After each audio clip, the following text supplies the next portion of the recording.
Pemuda sebagai tonggak dari peradaban bangsa. Pemuda sebagai aset sebuah bangsa. Pemuda sebagai kalangan yang menentukan arah kemajuan bangsa. Berikut pernyataan yang sering dikeluarkan oleh pendidik atau senior kita. Pemuda dalam lingkup berbangsa telah dianggap berpotensi besar untuk bawa perubahan terhadap peradaban bangsa. Jika ditarik ke sejarah bangsa Indonesia, pemuda dianggap berperan penting dalam proses pengawalan dan pembelaan terhadap bangsa. Sifat nasionalisme atau kecintaan terhadap tanah air besar kemungkinan ada pada jati diri pemuda. Hal ini dilihat dari peristiwa-peristiwa penting yang terjadi pada bangsa ini, tak lepas dari peran pemuda. Satu sampel perlawanan bangsa Indonesia terhadap kolonialisme, gerakan pemuda pribumi yang cinta tanah air berhasil mengancam eksploitasi penjajah yang menyiksa rakyat Indonesia waktu itu. Ini masih bicara sebelum kemerdekaan.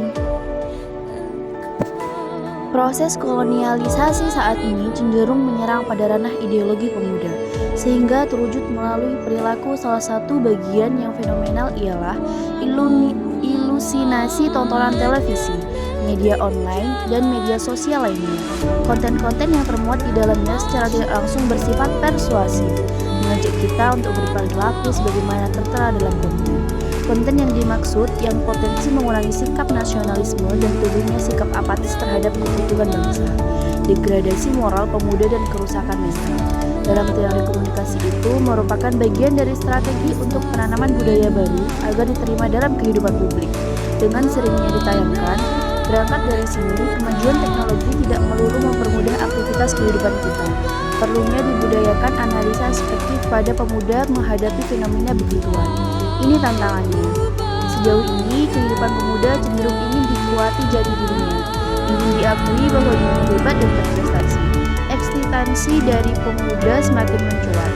Hal ini dapat dilihat dari beberapa akun media sosialnya yang berisi konten tentang dirinya, foto-foto yang menunjukkan kecantikannya secara garis besar ingin dieksis di kehidupan ini.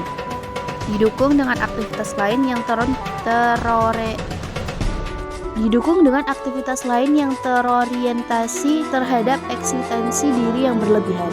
Dalam psikoanalisis dikatakan narcissistic personality disorder atau super self-confident, yang berarti cenderung eksis secara berlebihan, kerusakan mental pada diri seseorang.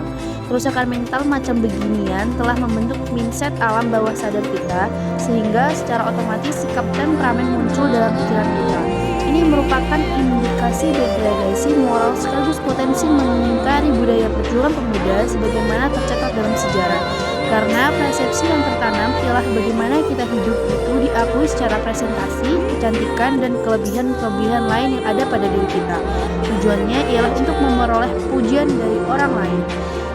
Sentilan unik dari seorang tokoh ketika ditanya cara melihat masa depan bangsa. Dengan santainya dia menjawab, cara melihat masa depan bangsa ialah melihat pemuda-pemudanya sekarang ngapain aja. Lagi-lagi pemuda betul merupakan aset bangsa yang berlebihan. Fenomena narsisme yang marak di kalangan pemuda Indonesia sebagai manifestasi perilaku zaman milenial. Hal ini muncul pesat bersamaan dengan berkembangnya kemajuan teknologi, mempermudah setiap pengguna media sosial untuk memamerkan dirinya selain berbicara di publik.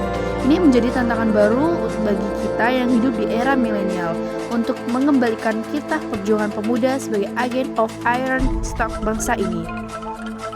Mari mulai bangun kembali sikap kritis skeptif kita dan meningkatkan kesadaran kita melalui memikirkan sesuatu yang terjadi di lingkungan kehidupan kita, membaca dan memahami situasi keadaan bangsa saat ini, mengurangi perilaku yang kita anggap lumrah namun sejatinya berbahaya terhadap mental kita.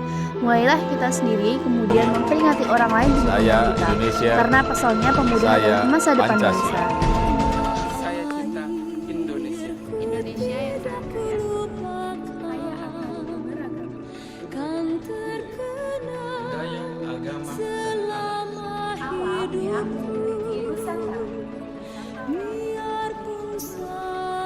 bersama mari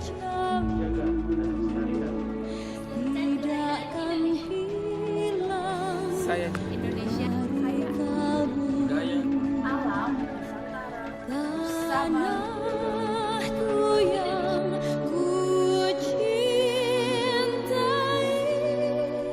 Kami putra dan putri Indonesia mengaku bertumpah darah satu tanah air Indonesia. Kami putra dan putri Indonesia mengaku berbangsa yang satu, bangsa Indonesia. Kami putra dan putri Indonesia menjunjung tinggi bahasa persatuan, bahasa Indonesia.